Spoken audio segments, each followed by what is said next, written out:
What's going on, everybody? Welcome to the September 2020 supporter Q&A. Most of you guys listening to my voice right now probably have no idea what the hell's going on. Why are you locked out of the chat? Well, this is a monthly Q&A that I do for supporters of the channel. It's always super low-key. And I take questions from Patreon and then also fleet members, what I call them, the supporters. Always populate the chat. They pop in and out. Tan Production, Doki W, and Chris Tierce. Welcome, guys. Hope you guys are doing well. It is Wednesday, right? It is Tuesday. Tuesday. The days are running together, ladies and gentlemen. It is Tuesday, September 8th, and I'm going to be hanging out with you guys for... I have no idea. I got some questions from Patreon, and there are some folks in the chat, so let's shoot the shit. Tan Production, I nearly lost my voice today trying to meet the final deadline for this 10-episode cartoon voice dubbing gig, and I still have a couple voice matches left for Netflix that I have to do today. So, Tan, are you like on a specific show? How does that work? I'm really curious. Are you doing like random pop-in voices for random characters in random shows, or is that how, man, I'm really curious how that works out. Like what exactly you're doing. 6 months badge, totally worth it. Nice, man, nice. What's next? Is that lieutenant? Do you jump into the officer corps after that? I can't remember the how the badges, the post 6 month badge is set up. Well, I appreciate the hell out of the support, man. But yeah, so those of you who listen to my voice, this is the supporter Q&A.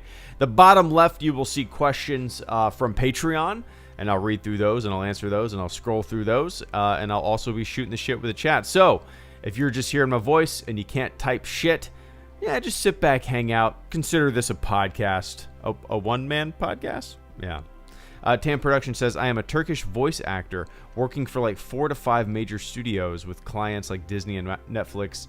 The gigs are pretty random. That sounds A, fucking awesome, and B, kind of hectic. That's pretty awesome. That, like, it seems like there's a good variety in that. And I'm assuming you have, you know, obviously with everything going on, and maybe you were doing this prior to everything going on, but like a solid setup in your house to be able to do that kind of stuff. Anything from Star Wars to Indian serials. That is insane, man. That's awesome. You'll have to fire over some of your credentials and stuff like that, your credits. I'm sure a lot of people would be curious to listen to me read this stuff right now. But that's cool, man. Congratulations on having such a badass, enviable gig. That's pretty sweet, man. But, all right, let me... what's up, Stuart? Good to see you, man. I can't wait to build a new PC, guys. Not that this one's, like, chugging, although it is starting to chug, which I could fix it, but I'm building an entire new setup. It's time. But anyway, the first question on Patreon comes from our dear old friend, Mr. Paul Robinson. He's been around the channel since the beginning. Paul says... I had to take a quick sip of the old water. Paul says, hey, how's things? As I'm settling into my new job, caring for vulnerable adults, which I'm enjoying, but the days are 15 hours long, and you only get paid for about 8 due to how the system works, which blows. Interesting. No overtime. What's your favorite and least favorite job ever? My best to the family, as always. Paul, well, what you're doing is extremely important, and, yeah, you got to have a certain... drive and heart to be able to do that, I'm sure. So the world thanks you. But my least favorite and my favorite job, like, so not counting the Navy. I'll just, you know, the Navy was both my least favorite and my favorite job. It was just, you know, it was huge, giant chunk of my life. My favorite of many things, my least favorite of many things. So it's kind of like when somebody asks me what's my favorite all-time movie, right? I'm going to say A New Hope, but it's kind of a default answer, right? So I just usually leave Star Wars out of that favorite movie list because, hey, it's a given, right? So I'll leave the Navy out of this list. My least favorite job I ever had was probably, probably my first ever job. Well, the thing is, I've never had like a bad job. My first ever job, I worked at Burger King. I was 15, I think, when I started, and which was almost 20 years ago. It's hard to believe, but yeah, it was just, first job, 15 years old, just cutting up, not taking it serious. I probably still have the old BK uniform somewhere in my parents' house. I don't think I ever officially quit. I'm probably still on somebody's payroll. I just stopped showing up around like Christmas time of 2002 maybe. I honestly don't remember. So yeah, that's probably my least favorite job, just because it was a first job and put a little money in my pocket. It was cool, That's what my dad always said growing up. It's nice, once you get a job when I was 15, put a little money in your pocket, earn a little bit and be able to make your own money to spend on the weekends, right? It's rewarding as a kid, for sure. I didn't take it serious enough, though. My favorite job, though, and again, aside from the Navy, my favorite job was probably, I worked as a graphic design / web designer at a company that was it was like a fraternity. It's hard to explain. It was like just a bunch of young dudes. It was kind of like a startup.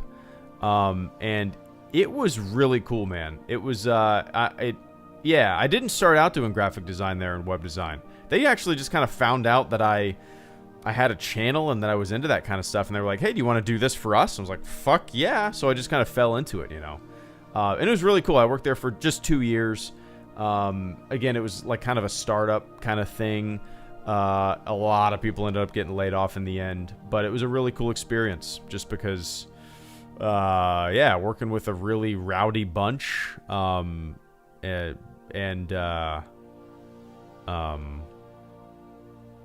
was looking back, it was kind of crazy, but yeah, so I've had random jobs from like, probably we've all had these kind of jobs, right? Burger King, Publix grocery store, stock clerk. I worked at a Barnes & Noble for maybe like a year. Then I worked at a brewery for about a year as well, I think. Which was really cool. That was a really fun experience too. Just working at a brewery, pouring beers, pumping or hooking up kegs in the back. It was fun, just for extra dough, on the weekends. I actually took that brewery job after I got laid off of that graphic design job because I was still doing the channel at the time, and the graphic design job was great money, and I was also doing the channel, but then that graphic design job went away, and I just had the channel, and I was like, you know what, I should probably get something on the weekends, and so I love that. It was fun, man. Trying new beers, tapping kegs, hosting big parties in the city. It was neat. It was neat. But anyway, I appreciate that, Paul. Yeah. So Burger King, Publix, Barnes & Noble, graphic design, a brewery, Navy. Navy was between all that stuff. So yeah, anyway, we talked about this for a long time, but but I appreciate that, Paul. Hope you're doing well, man. Yeah.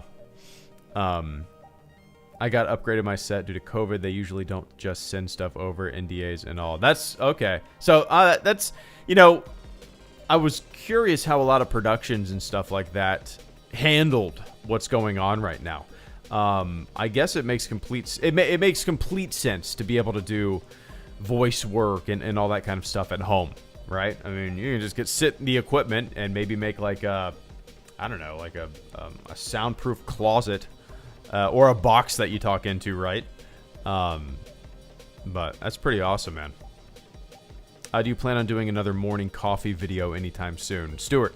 Actually, yeah. And I haven't looked in. One on social media, really. It's something I've always talked about on live streams, but I've never really talked about it in a video. At least I don't think I have. And just with people getting like so bent out of shape about what actors and actresses say. I mean, like, yeah, I'd love to do one about social media. I don't know when I'll make that. Got a bunch of videos on the list, but it's hard to find the time, you know.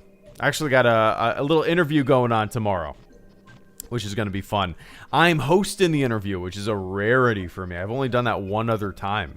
So I'm a little nervous because I want the conversation to flow well. I want it to be a very just kind of organic conversation. I wrote out a few topics and questions and stuff like that for the guest.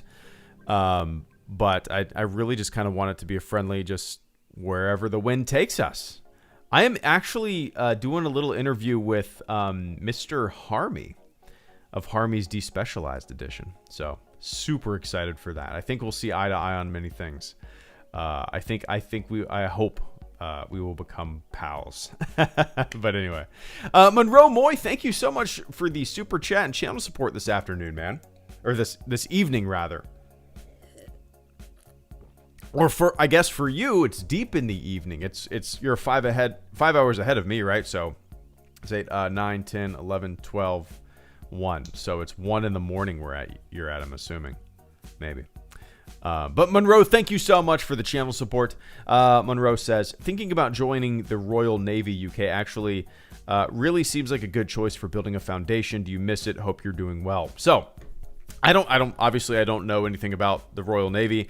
A Royal Navy ship actually docked at Mayport, and I did chit chat with a few guys very briefly, and that was my only run-in with Royal Navy. So I don't know like the benefits that you guys get. I don't know your deployment schedule. I don't know the very structure of the Royal Navy. I'm assuming it's pretty similar to U.S. Navy, but dude, you asked me if I missed it. Every day. It's kind of crazy. Like I think about it every day, for multiple reasons, right? One reason is like if I would have stayed in, I got in 2007. If I would have stayed in, I would only have like 6.5, 7 years left until retirement, which is crazy for me to think about. I can't think about it too much because it drives me nuts. But yeah, man, I really miss it. I miss the guys. I miss deployment. Deployment is like, it's hard to explain, man. Floating in a boat 6 to 7 months, porting from time to time, waking up to a new sunrise every morning, going to bed to a new, sunset every night, or working night shifts and just staring at the stars through night vision goggles is kind of cool. Smoking cigars on the fantail, on the flight deck with my pilots and stuff like that, smoking cigars. Yeah, man, I miss it quite a bit. So I was actually on the aviation side. Monroe flew SH-60 Sikorsky. I didn't fly them, but I was a Airedale, like a logs and records kind of plane captain. I don't know what the equivalent would be in the Royal Navy, but yeah, basically worked on helicopters. So for the first 3 years of my Navy experience, I was basically on shore duty, working on helicopters that were on shore. In the last year I was on last 2 years I was on sea duty, so I deployed. Yeah, man, I miss it quite a bit. But yeah. So again, I don't know, like when you serve 4 years in our military, no matter what the branch, the government will pay for your college after the fact. I don't know how that's set up over there. I don't know what your like post-military service benefits are like. I would assume they're pretty great. But yeah, I don't know. I really don't know. But that's awesome, man. That's awesome. Look into it. Go talk to a recruiter. Again, I don't know how it works, but go talk to a recruiter. Before you sign anything, maybe talk to some people who are in some kind of delayed entry program. Maybe I'm assuming there's an equivalent delayed entry program over for the Royal Navy.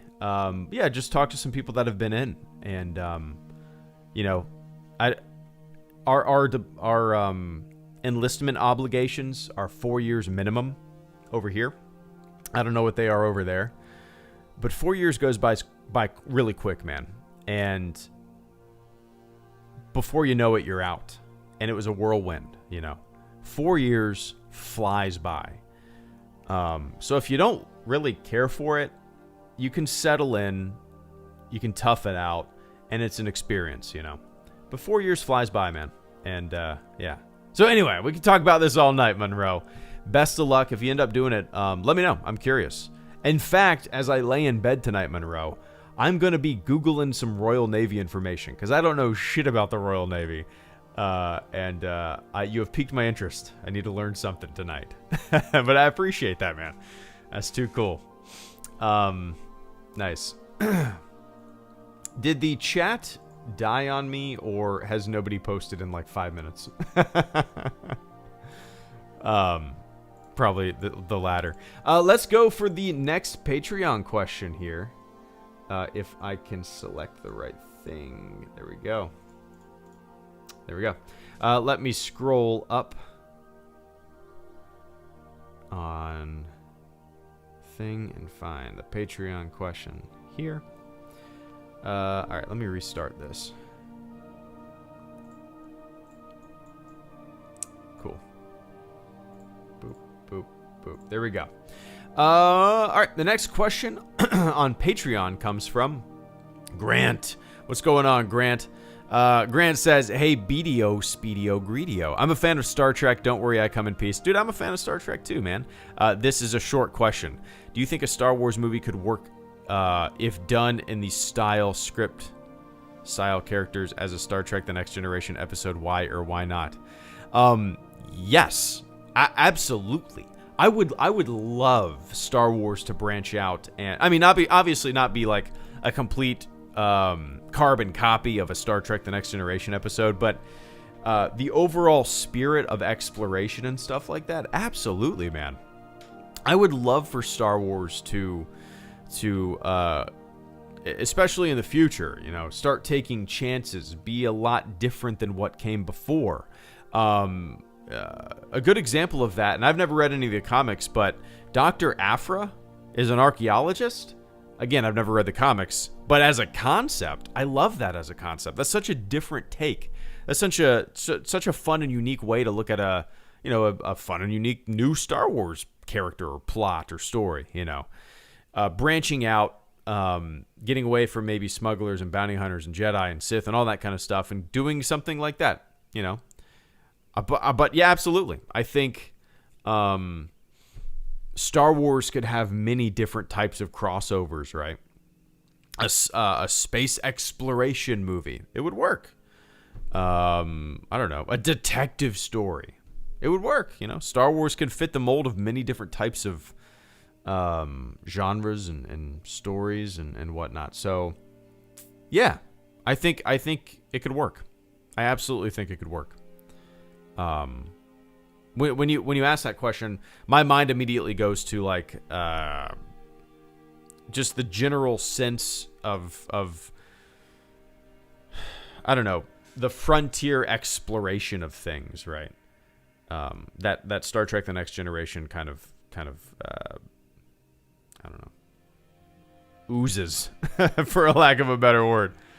And I think that could definitely be adopted for Star Wars too, And maybe the High Republic will have a sense of that, Jedi seemed like kind of frontiersmen, pushing the boundaries and going into deeper and deeper space in the galaxy. So maybe there will be a sense of exploration that we haven't really had before, But yeah, anyway, Grant, I appreciate that. Cool question, man. All right. Let's see here. The next question, let me scroll up on the old Patreon question wheel here. The next question comes from David Smith. Can somebody... Sometimes my chat goes out. It's probably nobody's talking because nobody's here. But if somebody could just type in the chat to make sure that my chat has not completely shit the bed. Who are you? Okay, Tan. There we go. Wait, I don't see it. I don't see it. That's so weird, man. Yeah, you're typing, but I do not see it. I see... Okay. If you have to work, check them. Okay. There we go. This is so weird, man. If I close it all, I can see the chat. But if I have it popped out, I can't see anything past Stuart asking who I'm interviewing.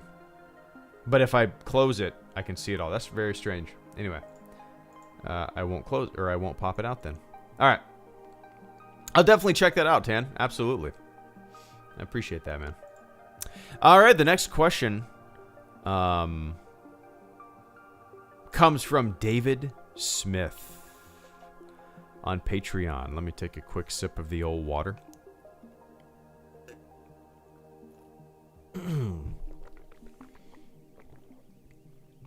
All right, there we go. David Smith asks, or says, hey, Greedo, hope you and the family are well. I just recently purchased the parts to build a PC. I did this originally for downloading all the 3D modeling programs I will need for my drafting classes in college, but I know it's mainly going to become a gaming PC. I'm sure, man. With that in mind, are there any games you'd recommend, and would you recommend using the keyboard or a controller? David says, I'm a console guy, so I'm used to controller, but all my buddies tell me to get that shit out of here. Keep it up, much love. P.S. Your live streams make my day whenever they happen. Well, I appreciate that. I appreciate it. That's very kind of you, man. I have you said you've always been a console guy. I've always been a PC guy. You know, I obviously I played the original Nintendo games when growing up. I got my first PC when I was like 9, I think. The family got our first PC, and ever since then, I was hooked. Ever since then, I have... Oh, one sec. The ability to fly as he showed in some of the prequels, why didn't he fly off Luke's X-Wing and over to the land on Dagobah instead of falling in the water? Salad Von Bako, thank you so much for the super chat and channel support, man. I greatly appreciate that. Give me one sec. Give me one sec. There are a lot of those moments, right, Salad? But yeah, David, so I've always been a PC gamer. Ever since I was 9... when we got our first PC, our family PC, you know, maybe it was earlier than that, I don't know, but I was playing Doom and Duke Nukem, and ever since then, I have not been able to play a first-person shooter with a controller. It is so goddamn clunky to me. I don't know how you do it, David. I don't know. So if you're looking to play, don't get me wrong, I definitely play certain games with a controller on my PC, but it's never first person. If I'm going to play a game with a controller on my PC, it's going to be a third person action kind of game, you know. A Jedi Fallen Order, for example.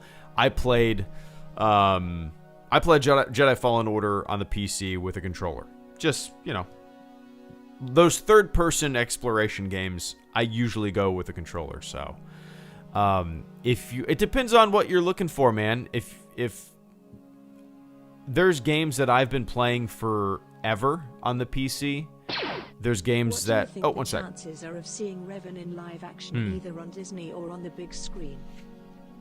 Irish Viking, thank you so much for the super chat and channel support, man. I greatly appreciate that. Give me one sec. But, David, so if you're looking to play... some simple side-scroller, like a simple side-scroller puzzle game, I recommend, it's probably super cheap right now, I recommend a game called The Swapper. It is really simple, but it gets very complicated. It's a science fiction kind of eerie puzzle game where you have like a cloning gun,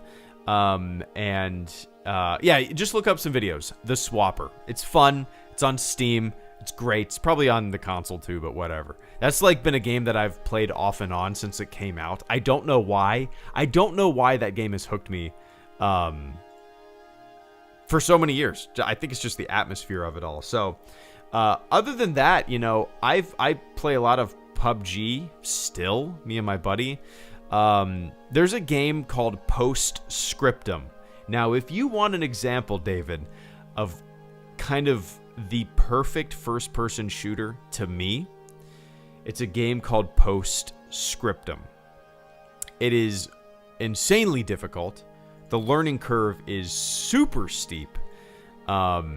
And it's a one-shot, one-kill kind of World War II shooter. Super, like, I don't know. It's difficult.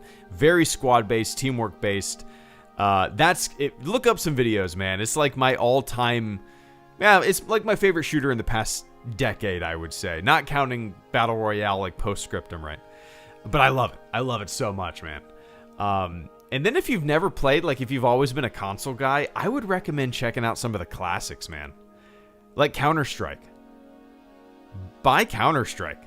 If you've never played it, I mean, you're going to get completely stomped and dominated, and it's going to be frustrating as shit. But get it, you know? It's a classic PC game that's been around since, like, what, like 97, 98? Maybe 98, I can't remember. I've been playing it since it came out, too, which is nuts. Yeah, check that out. I mean, obviously, they've kept up Global Offensive, and there's different versions of Counter-Strike out there, but it's a fun game, man. Check it out. But are there any games that I could recommend? I could rattle off a fucking shitload of games for you. I'm looking at my Steam list right now, man. If you're looking for a good first-person shooter multiplayer, mouse and keyboard, get Insurgency. Insurgency is great. It's not as hardcore as something like Postscriptum. Elite Dangerous is fun for just the exploration, the hell of it. And then, you know, PC gaming is just like ripe with indie titles that, yeah, man, it all depends on what you're looking for. You have entered into an exciting new world. An exciting new world. But yeah, congratulations on building your PC. Or you haven't built it yet, but you got the parts coming in. So enjoy it, man. I messed around with Maya back in the day, about 15 years ago. Holy shit. Yeah, about 15 years ago, I went to college for computer animation a little bit. I ended up dropping out because I was an idiot. But I messed with Maya quite a bit. Modeled a lot of characters and whatnot. Anyway, I appreciate it, David. That was a lot. I'm a rambler tonight. Salad Von Bako, thank you so much for the super chat and channel support this evening. Salad says, if R2-D2 had the ability to fly as he showed in some of the prequels, why didn't he fly off Luke's X-Wing and over to land on Dagobah instead of falling in the water? Yeah. There's so many examples of that, right? I mean, in Star Wars, the jets on R2-D2 is a good example. People also say that a good example is the Holdo maneuver, right? But I like it. What are some other examples of that? There's a lot of like wishy-washy stuff with the Force too, right? Like if Qui-Gon Jinn and Obi-Wan Kenobi can zip around super fast at the beginning of the Phantom Menace with Jedi super fast running speed, well, that would have come in handy quite a bit throughout the original trilogy. A little bit of super fast Jedi action, right? Or shit for the rest of the prequel trilogy too. There's a lot of examples of that kind of shit. And honestly, it doesn't really bother me. Maybe it used to bother me back in the day when I was I didn't have a kid and I was way more of a dipshit. If I would have made my YouTube channel nowadays with the attitude that I had back then, it probably would skyrocket. Because that's the kind of shit that people love to watch, right? But yeah, man, there's so many like little gaps like that kind of stuff in Star Wars. All you can do is giggle, realize that things change, new ideas get created. That's just how it goes, man. Anyway, I appreciate that, Salad. Hope you're having a good evening. And the Irish Viking, thank you so much for the super chat and channel support as well. The Irish Viking says, what do you think the chances are of seeing Revan in live action either on Disney Plus or on the big screen? You know, man, I'm kind of in the camp of probably not. I would say the chances are very, very, very slim. And my personal bias might be getting in the way of that opinion. But just because I want them to focus on brand new characters, you know, and the idea of bringing like Revan, or any other character for that matter, especially from like video game and stuff like that, over, and continuing their story. It might be cool, and I think a lot of people would love it because, hey, we love what we love, right? And we want more of the characters that we love. I completely get it. But for me, I kind of want them to just kind of make new, right? So, yeah, my personal kind of opinion is definitely clouding my my answer there. Oh, Revan is canon again? He actually is? Where does he pop? Oh, yeah.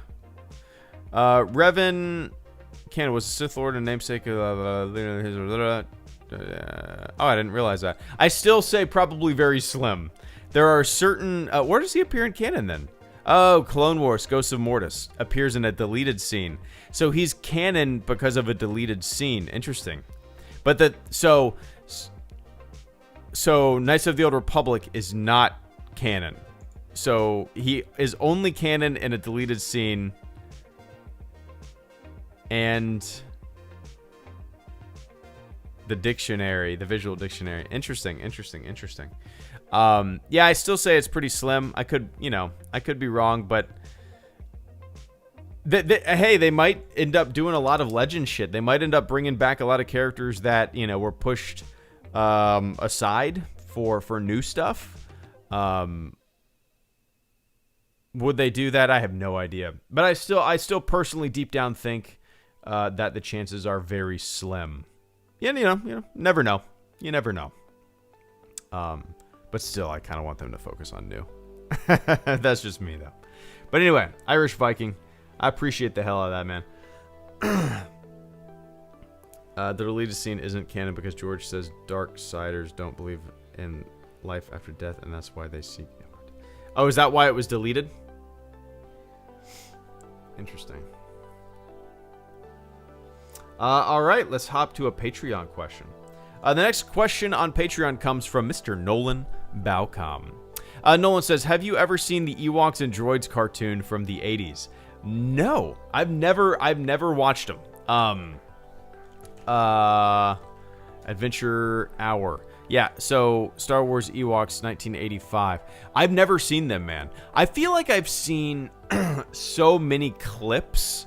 Obviously, I get the gist.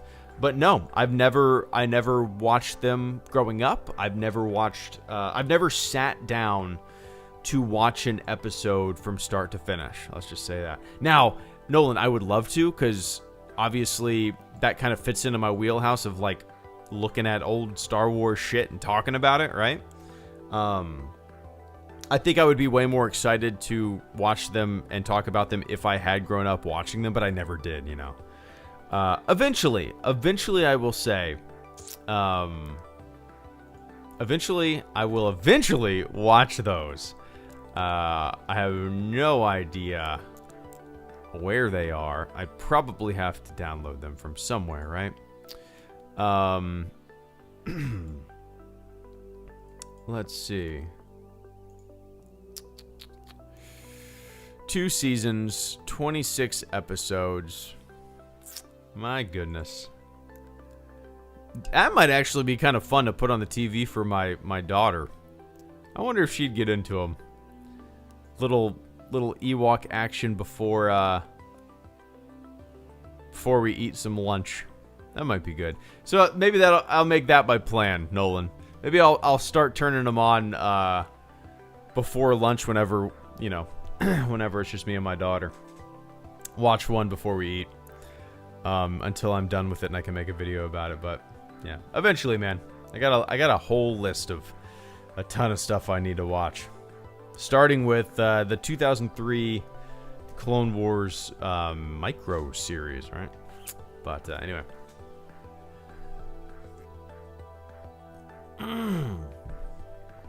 Cool. All right, let me scroll up here on the Patreon list. The next patron question comes from Mr. Scruffy Nerf Herder. Scruffy says, man, I'm still thinking about that Breakfast Sammy picture you posted on the August Q&A. Oh, look, we're talking about food here every time, man. Every time. At least a food question at least comes up once on every single live stream. And then I would say an approximation on average. 5 minutes of every single live stream since I started live streaming has been about food. Every single stream, 5 minutes at least. But yeah, that was a good sandwich, man. Gotta love it. Scruffy goes on to say, anyways, Kathleen Kennedy was recently quoted as saying the Disney Plus Obi-Wan show will be a limited series. How do you feel about that? I think that's the right way to go personally. I just hope they take the character in an interesting and fresh direction. Take care as always, man. Yeah, I'm one to always. There are examples of shows that have overstayed their welcome, right? Lost, in my opinion. Shit. If you look at The Office, the American Office, it probably should have ended a couple seasons. I like the final seasons are fine. They're fine, just fine. But it probably should have ended when Steve Carell left. Or maybe before, right? You know? There are so many shows that just overstay their welcome, run things into the ground. Dexter, holy shit. Dexter was great for the first couple seasons. And then rinse and repeat. Blah. The problem is so many shows go on forever and they're a creative rut, right? Stuart brings up The Simpsons. It's still going, but it's still relevant. It's still pushing boundaries. You know, the South Park, Family Guy, you know, still doing it. Still doing creative stuff. So many shows fall into just like a horrible pattern. Okay. Anyway, I'm off the rails here. So yeah, I like the idea of Obi-Wan being a limited series. How many episodes? Who knows? But I didn't really see anybody getting upset about that. I'm sure some people were, but you know, if they have a solid script, a solid story, beginning to end, that they want to tell, if it is just, you know, there's no fat on the bones, it is just like perfect. Why draw it out over seasons? Why not just make it a limited series? Boom, short and sweet, longer than a movie, right? I like it. Not everything needs to go on for 7 seasons, right? Not everything needs to be run into the ground. Not every story needs to go on forever. I like the idea of, you know, obviously the Kenobi show is going to take place, I would assume, on Tatooine, right? And Obi-Wan Kenobi basically lives on Tatooine, as far as we know, for decades. So what could they do there? I don't know. Maybe they're pretty limited. But no, I like it. Short, sweet. They have something to tell, a story to tell, a story to say. Don't run it into the ground. You know, I actually kind of like how the Star Wars animated shows have been short. You know, Rebels was 4 seasons. Resistance was 2. I kind of like that. It's like a jolt of content, a jolt of something that doesn't get run into the ground. I like it. But that's just me. You know, that's just me. Anyway, I appreciate that, Scruffy. Let's scroll up here on the old Patreon question wheel. The next question on Patreon comes from Fifi Gable. What's going on, Fifi? Fifi says, hello there. Hope all is well with you and the family. These are indeed strange and, for me, frightening times. It seems like your channel is slowly morphing into a live stream gaming channel. Do you intend to keep your channel going, or are you thinking of moving on? I actually never intended it to be, like, stream heavy, but it is. It's become very stream heavy. And the only reason behind that, Fifi, is because over the past, almost the past year, I just haven't really had much time to make very many videos. I feel like in the past month I've made maybe 4 videos, if that. It's just, you know, I watch my daughter during the day. I wake up, I'm, exercising like a madman because I'm doing something. I'm basically going to try to fulfill a lifelong dream that I've wanted to do basically since I got out of the Navy, was become a firefighter. So that's what I'm gearing up to do in May. Start going to get certified for that. So yeah, I never intended it to be the channel to kind of like really, really start doing just heavy streams. But that's just a time, a byproduct of a lack of time, really. It's way easier for me to just kind of hop on the microphone and shoot the shit with you guys for an hour, and maybe work on a video over 2 weeks, like I did with that Project 4K77 and despecialized comparison video. I worked on that for like 2 weeks. It didn't really need to take me that long, but that's kind of the only time that I had, was about. I needed 2 weeks with the limited time that I had to make that video. So that's kind of where I'm at now. It's just really difficult for me to find the time to... dude, I don't fucking know how people do YouTube full-time with kids. I don't know. Like, it's crazy, man. I'm taking my daughter to the pool. We're painting. We're, crazy. How the hell do people upload daily? I don't get it. Good on them, I guess. But I don't know how they do it. So yeah, eventually, I'm definitely always going to do the channel, Fifi. I don't know where it's going to go in the future, but you guys know me. I don't really plan anything. Just kind of fly by the seat of my pants. I'm sure in the future when I start that career in the next year, there will be significant changes, and maybe I'll do a couple streams a month and maybe a video a month. I don't know, but it'll definitely be different. All depending on time, but it's all depending on time. Always is. But I appreciate that. Hope you're doing well. Take it easy, Doki.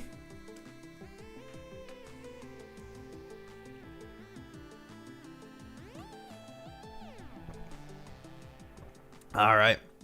The next question comes from the movie critic dude. There we go. Movie critic. There we go. Hey, HG, what is your hopes for Mandalorian Season 2, especially the list of all the returning characters set to appear? For me, it's tying both the ongoing stories for those returning characters with the new story currently in the show. So yeah, I'm sure you know this, movie critic dude. When it comes to Season 2 of The Mandalorian, I'm super excited. I'm very hopeful. And the reason I say hopeful is because one of the things that I loved about the first season of The Mandalorian was how it didn't lean on and rely on characters that we're familiar with. I feel like every single like Rebels introduces Ahsoka, right? That shows up in there, which is fine. That's cool. Now, Mandalorian is supposedly rumored gonna have Ahsoka. Rumored gonna have Boba Fett. Rumored gonna have Sabine. I feel like everybody's rumored at this point, right? So the idea of like bringing all these characters that we as audience members are already familiar with, it kind of makes me a little worried that the show. What made the show so special to me is that huge new factor of everything in the first season is going to kind of get, swept away by characters that we're already familiar with. And I don't think that, obviously I haven't seen the show, and I'm sure it's going to be fine and great, and I'm just worried about it for no reason. But the idea of constantly needing to bring characters back, it doesn't do it much for me at all. Like the idea of Boba Fett coming back, okay. It literally does nothing for me.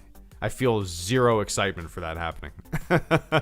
I'm sure I'm in the minority when it comes to that opinion, but like, you know what I mean? I don't know. So yeah, I just hope it doesn't lean and rely too much on characters that appear in other Star Wars material other than The Mandalorian, if that makes sense. But yeah, we'll see. We shall see. But yeah, anyway. I appreciate that, man. Hope you're doing well. hope you're. I wonder. Are you still down in Orlando? I'm curious. The next question on Patreon comes from our old pal Chris Topher, Mr. Moth. Chris says, "Hello, Greedo. I hope you and yours are well. What if you had the power to change one thing in the sequel trilogy? You get to take something you think is a mistake or an idea you'd like to change and expand upon. What would you do?" Ooh, goodness. Okay. So Chris is here. Me, I would love to change how the First Order was tracking the Resistance in TLJ. I'd make Finn the thing they were tracking. Would make for some awesome character drama between Poe, Finn, Leia, Holdo, and everyone else fleeing the First Order. Oh, that would actually be kind of interesting. Tracking Finn to track... I guess, anyway, some would want to give him up. Some wouldn't feel right after he risked it to help them in TFA. I'd love to reach into the movie and make that change you. I actually like that. That's kind of cool. Like, yeah, that would definitely create a lot of infighting for sure. More so than what we saw. But, I mean, I think you probably already know my answer, Chris. I was pretty content and happy with most things that happened in The Force Awakens and The Last Jedi. My biggest issues came in The Rise of Skywalker, and again, I want to watch it again. It's just a matter of finding the time. But so yeah, basically, if I could change, you asked what I would change if I could change one thing in the sequel trilogy. It would be The Rise of Skywalker. The very idea of Palpatine coming back is the thing that I would change. You know, it felt so ham-fisted. It felt so forced. It felt like just a very ragged, off-the-wall, turn-of-the-left wheel continuation of what we saw prior. I don't know. It didn't do anything for me. It felt so uninspired. It's just like a boring creative decision in my opinion. I don't know. Yeah, I don't know what would have replaced it. I mean, I would have been perfectly fine with Kylo as the big bad guy. Who the hell knows what would have happened? I'm not a writer. I've always said that if I sat down to write a Star Wars movie, it would be ass. But yeah, the idea of Palpatine returning feels so clunky. It's just like a boring creative decision to me, you know? So if I had the power to change one thing in the sequel trilogy, Chris, it would be that. It would be that. Just, yeah. It's like it's funny, man. Like, me and my buddy, who we see eye to eye on most things in when it comes to movies, he just randomly texts me. Maybe like once a month. Out of the blue.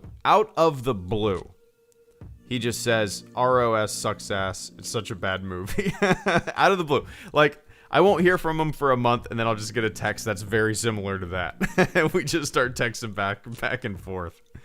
It's funny, man. It's funny. Anyway, obviously, if you like it, I wish I did. But, there's probably a lot of things that I like that you guys don't like, too. That makes the world go round, right? Anyway, I appreciate that, Chris. Let me scroll up here. We got Natasha Romanoff and Caleb Kemp.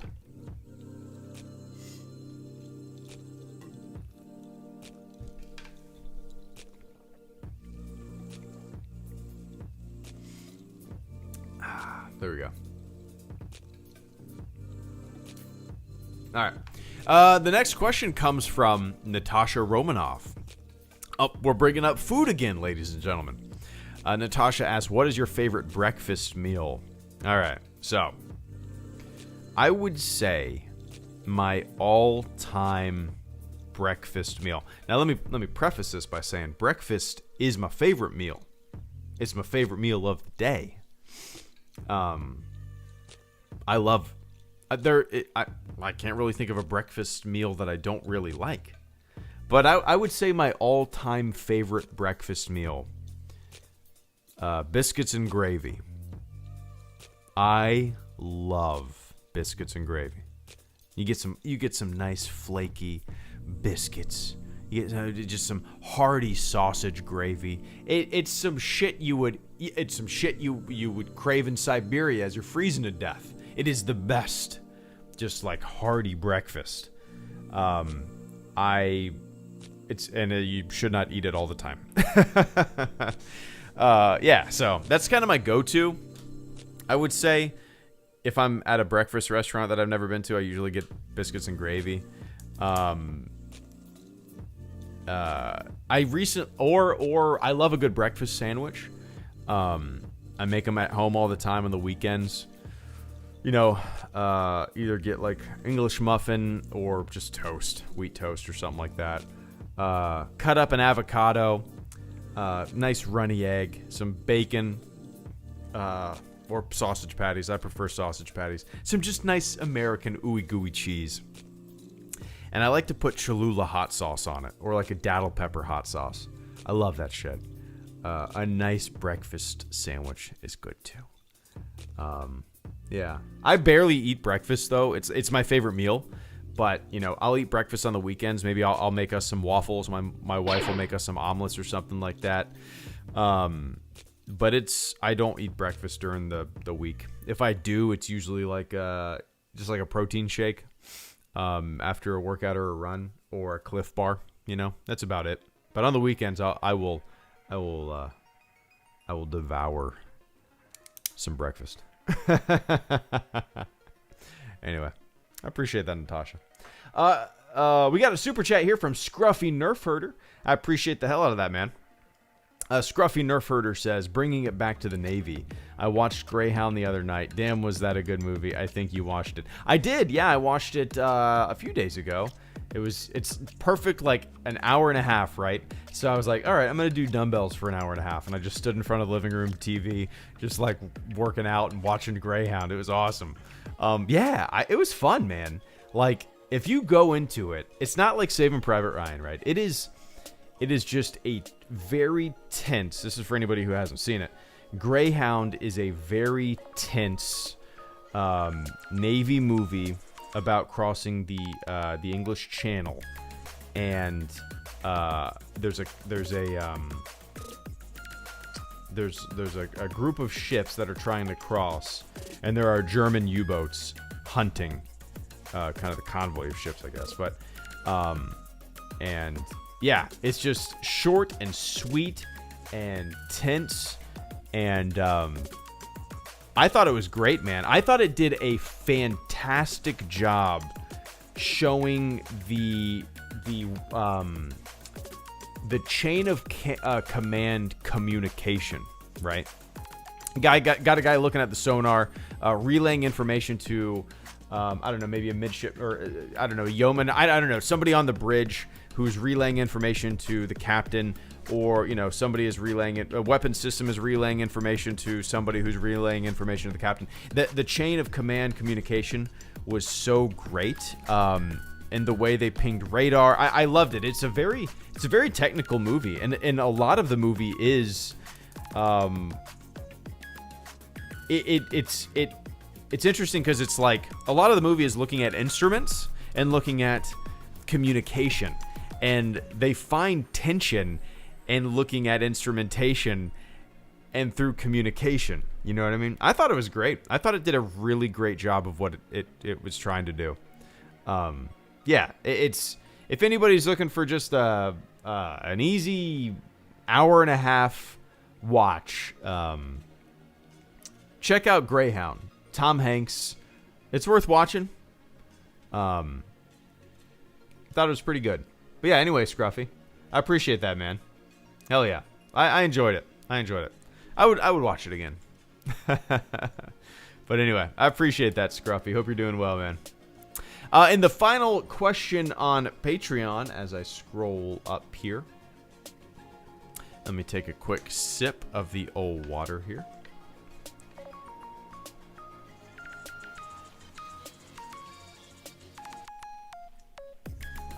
What the hell am I hearing? One sec. Oh, maybe started the dryer again. Anyway. Take it easy, Stuart. Thanks for hanging out, man. All right, the final Patreon question comes from our old pal, Caleb Kemp. Caleb says, all right, it's a two-part, let's see. It's about Metallica. Here we go. Caleb Kemp says, my S&M 2 vinyl, after being 6 days late, is finally on its way to me. On that note, did you finish S&M 2 yourself? And if so, what would you say was your favorite song or moment from the show? For me, the best songs were The Day That Never Comes, Halo on Fire, and The Unforgiven 3. The orchestral intro on Day is so beautiful. Halo gives me goosebumps at the end with the band and symphony playing together as the crowd sang along. And Unforgiven 3 is super special with James going solo with the symphony. Nice. Also, want to say thanks for geeking out with me about this. I don't have many friends who are into Metallica, so to get to share the excitement of this album's release with someone, my favorite YouTuber no less, made that much more special. Have a great day, and may the force be with you. Right back at you, Caleb. So yeah, like it was about a month ago now, maybe, Caleb. Caleb brought up the fact that Metallica, which is a band that I used to listen to a lot of when I was growing up, they were putting out a part 2. Well, first, back in 1999, Metallica released an album called S&M, and it was Metallica playing with a symphony. And I had the CD. I also had a VHS tape of this. Watched it all the time. It was awesome. And about a month ago, Caleb brought up that they were making a part 2, S&M 2. I had no idea. I'd never heard of this. Did not know they were making a sequel, if you want to call it a sequel. So I got excited, and so you asked me if I finished it. I have not finished it. I would say that I've watched about half of it, just because. When was that? Probably a week ago now, right? My days are all mixed up. Yeah, I watched about I would say about an hour of it. It's about a 2-hour long show, right? I watched about an hour of it just while I was working out. Yeah, it's awesome. It's like, I also listened to about 40 minutes of it while I was on a run when it first became available on Spotify. So yeah, I've listened to the first half twice. Let's just say that, which is stupid, right? I should start it. I should start my next run on the back half. But yeah, I'll let you know what my favorite songs are after. Yeah, it's crazy, Caleb. You kind of like when you brought up the fact that they were making a second one like a month ago, like I said, it kind of took me back to like 1999 as a kid, popping that VHS tape in, watching Metallica play with a symphony. My aunt actually bought that for me for I want to say it was either my birthday or Christmas. But yeah. So, I'm looking forward to it, man. I'm looking forward to finishing it up. What is tomorrow? Wednesday. I'll probably go for a 4-miler tomorrow morning, so maybe, you know what? I will save it for when I do a living room dumbbell workout. How about that? I'll save it for that because I want to watch it as well, you know. But anyway, Caleb, I appreciate that, man. I'm glad yeah. I'm glad your shit's finally getting to you because, dude, we ordered stuff on Etsy and it shipped, I want to say like August 11th, around there, and it just got here today. Also, we ordered something else like 2 weeks ago, maybe, and it just now shipped. So it's like everything is just kind of super delayed right now, which is interesting. We ordered stuff, you know, right when the pandemic happened and COVID started kind of like massively putting a halt to a lot of things. But I found that shipping then was actually pretty damn quick. Shipping now seems like it's just kind of at a snail's pace. It's interesting. for everything that we've been ordering lately. It's interesting. Except for Amazon and Target. I find that those are the most reliable. But yeah, anyway. I appreciate that, Caleb. Hope you're doing well, man. All right, guys. So that is it for the Patreon questions. That is it for the September 2020 supporter Q&A. Got something fun planned for tomorrow, but I probably won't be around the channel. I'm making a video tomorrow, doing an interview with somebody that I'm really looking forward to talking to. Don't know when that interview will be up, but hoping by the end of the week, maybe. So anyway, thanks for hanging out, everybody. If you're not a channel supporter, thanks for hanging out, listening to my dumb voice. I appreciate the listening. If you are a Fleet member, thank you so much for supporting the channel. The channel survives because of you guys. So, all right, everybody. I will see you when I see you. Don't know when my next stream will be. Maybe tomorrow night. Maybe Thursday afternoon.